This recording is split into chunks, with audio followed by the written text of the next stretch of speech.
Okay, I'm assuming you stayed tuned since I'm just carrying this over. So now we have, if you look at these as faces, well, the reason we separated it, see, is they are individual faces. They are not, these are not connected in any way, shape, or form. But what I can do now is I can go in here and go into multi-res, and I can add a multi-res, and we don't want Cadmill Clark, excuse me, we want simple subdivision. We don't want it all smoothed out, so hit Z so we can see add level. Oh, we aren't saying very much. Okay, add level, add level. So, okay, this way, if we go into edit mode, we can see how many we've got. That's not very much. So let's add a level,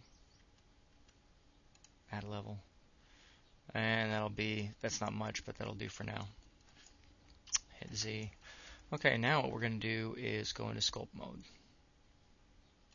There we go. And I'm going to hit Control up arrow to maximize that window. And hit N, which brings up our numeric properties for just about everything. Let me move this over. We want to constrain the axes in X and Y. We don't want anything to happen in X and Y. So if I go in here and paint, see it's all raising up. Nothing's happening X and Y. See? And we can go in here and we could go and create textures and actually sculpt with those textures.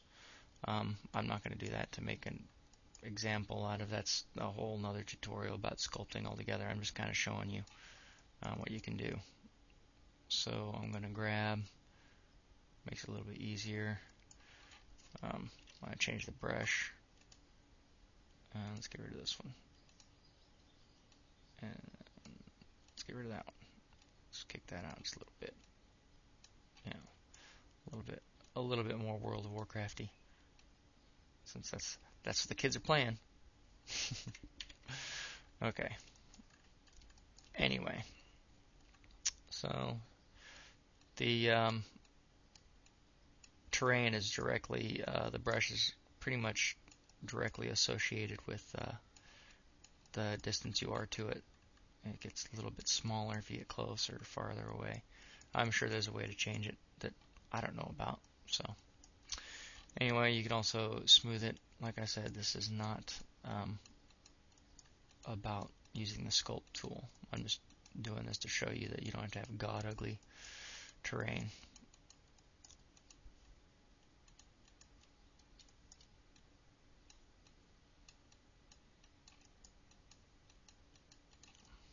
I'm just kind of trying to make some sort of I guess you can say a path.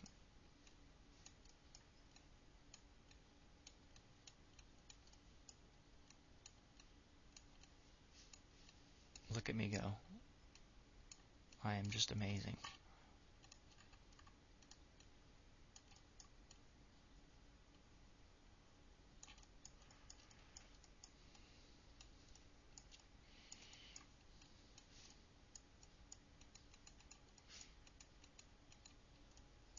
Well, you get the idea. Okay, so we can exit out of sculpt mode. Just go to object mode. We can minimize that. We don't need it. And as you can see, what we've got here is a terrain. If we go to shaded mode, that's our texture on it. And now we can control up arrow, minimize that window, and we can go to texture paint. It's going to paint the UVs. It will paint on the selected map. For instance, we can make a new map that will just be applied to the faces selected.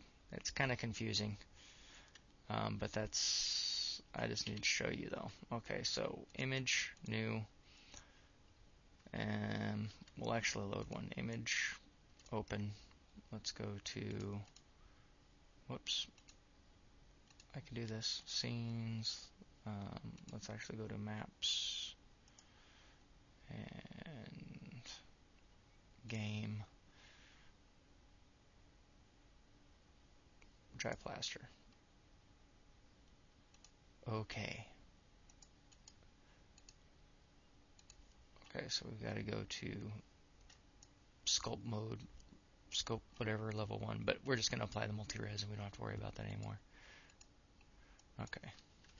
See, it automatically applied that texture to it. Now if we go back to our RGB map, See, it's solid black. So I'm going to go to the top view. Texture paint, pay close attention. There's a button down here that restricts painting from based on angles. Set this up very high. It's not going to paint on anything 90 degrees. Well, it doesn't matter. We're going to start with gray, nice light gray color, and a large piece, and we'll just, whoops, we got to paint this over here. I'm going to do this quick. And you don't want to forget to save your maps and stuff after all this. Okay, see, it's all gray. Back to the top. And now it's not going to paint on 90. Well, we know we don't have any 90 degree angles on this, so let's kick that down to about 70. Let's go to a dirt kind of color.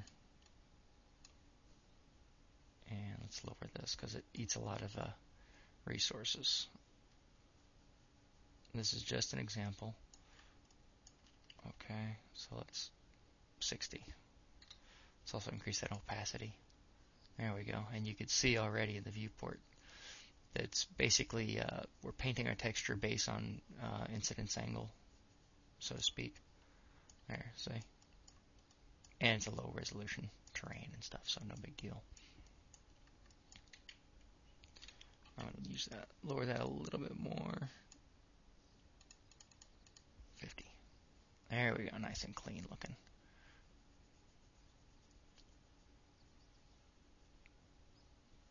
We could also paint with textures as well. I could go in to make a cloud texture and use that to paint. Okay, so let's knock this down to about 17, whatever, and we'll put some grass in there. Okay. And this is by no means like, ooh, that's fancy. I'm just trying to show you my basic thing. And what I usually do is use an RGB map because I use terrain splatting kind of texture based on the RGB of the model. So, and there you see, we have a basic terrain model. This is, you know, a simplified version, but save out your images and you have a tiled piece of terrain. And just to prove it, let's go like this. Okay, P, selected. There we go. See? There we go. So, I hope that that sheds a little bit of light on what I'm doing. And the reason I'm doing this is, I'm sorry to jump back into it just a little bit, so let's throw a box in there real quick. Okay, we're going to pretend that box is a house or something. Let's change shading on it.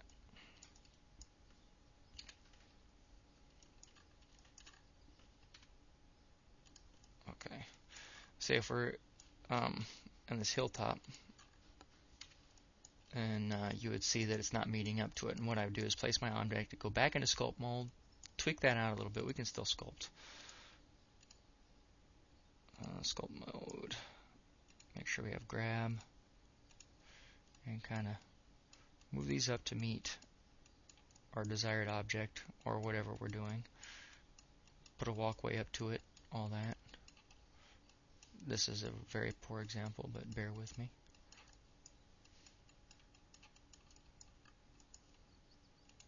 And you get the idea. And that is the whole reason I am doing this 100% in Blender now. So, I hope that you guys got something out of this or enjoyed it in some way. Anyway, and there you go. Adios.